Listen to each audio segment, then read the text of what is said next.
Oh, okay. So we're working on PV equals nRT, the perfect gas equation of state, which we know is a limiting law.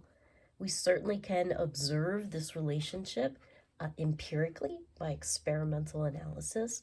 So in our theory course, of course, we'd like to theoretically predict PV equals nRT and under what circumstances is that good. So we want to theoretically predict it based on some kind of modeling, some kind of story. And so for that, we turn to collision theory. So collision theory is a broad theory. It contains the model, the assumptions from the kinetic molecular theory of gases, as well as ideas that will feed into our study of the kinetics of chemical reactions later this semester. So kinetic molecular theory of gases, what do we want to say about that?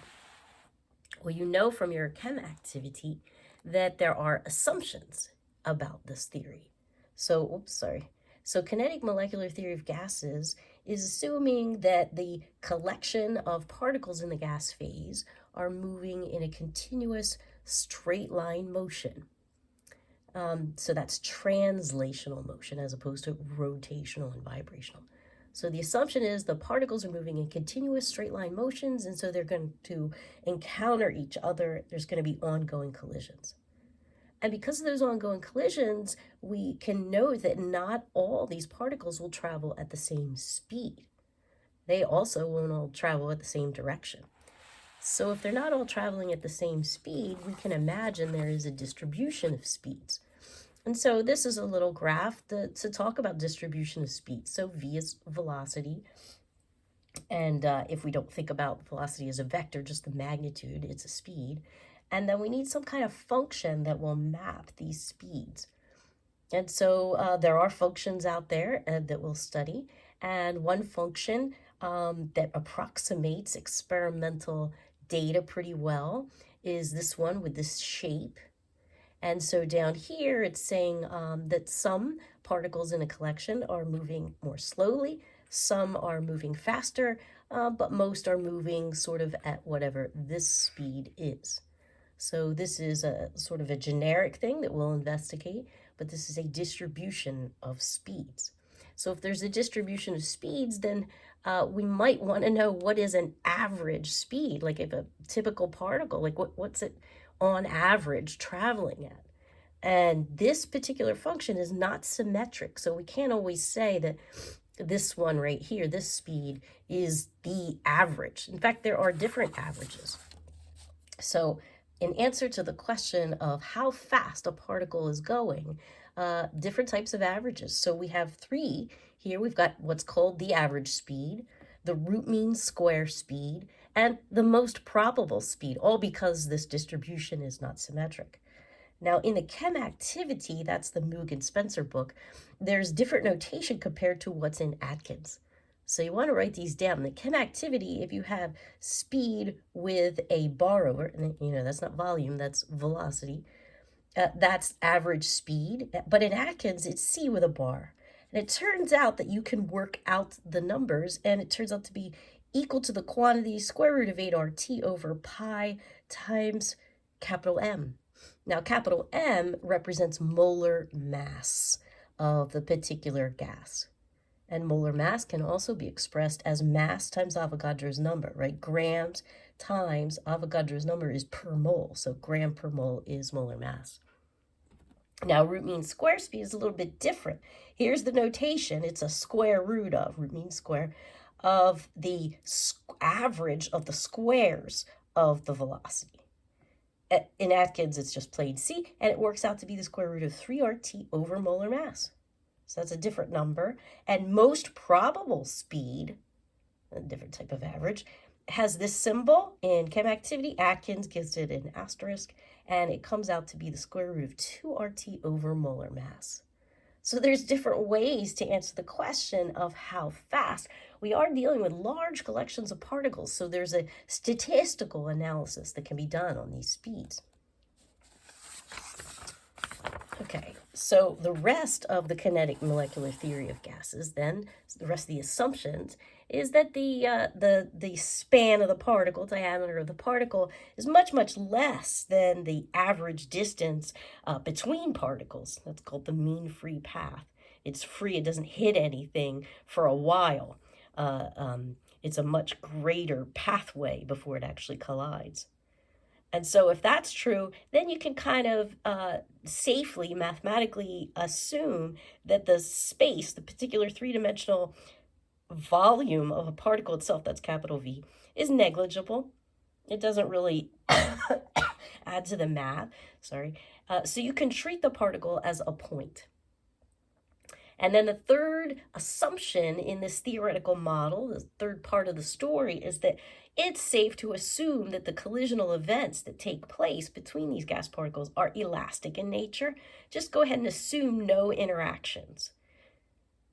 Interactions include both attractions, like stickiness, which will slow them down, or repulsions, which can speed them up. So that's the first set of approximations for this theoretical model. And then, of course, we said if models sort of have shortcomings, then we'll add complexity as needed. So for today's class, you finished your first 5 pages.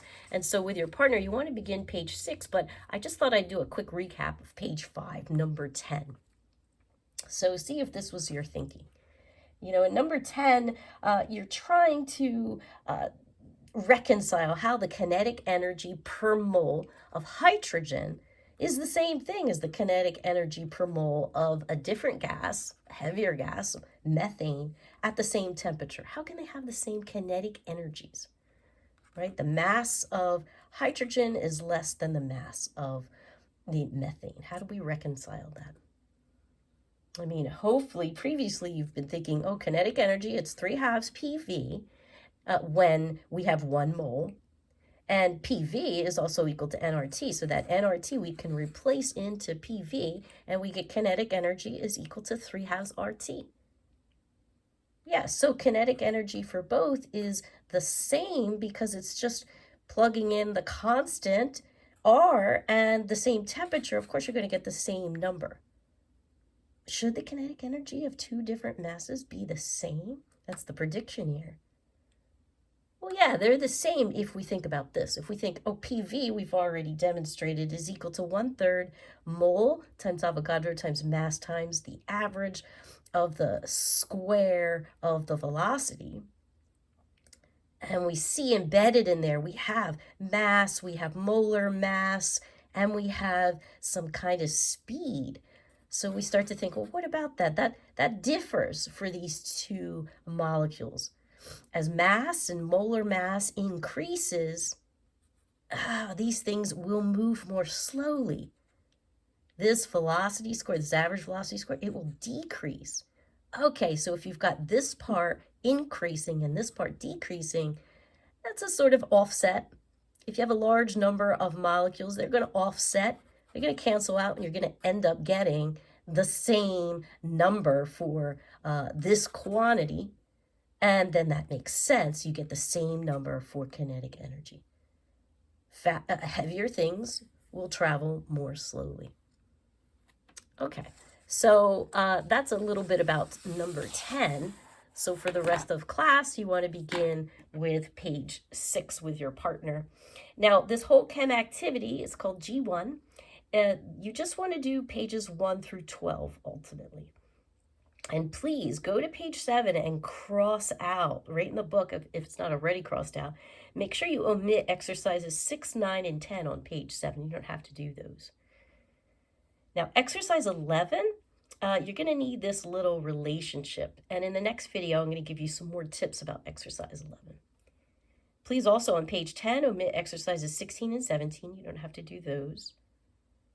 And then you don't have to do critical thinking question on page 12. Just look at the picture.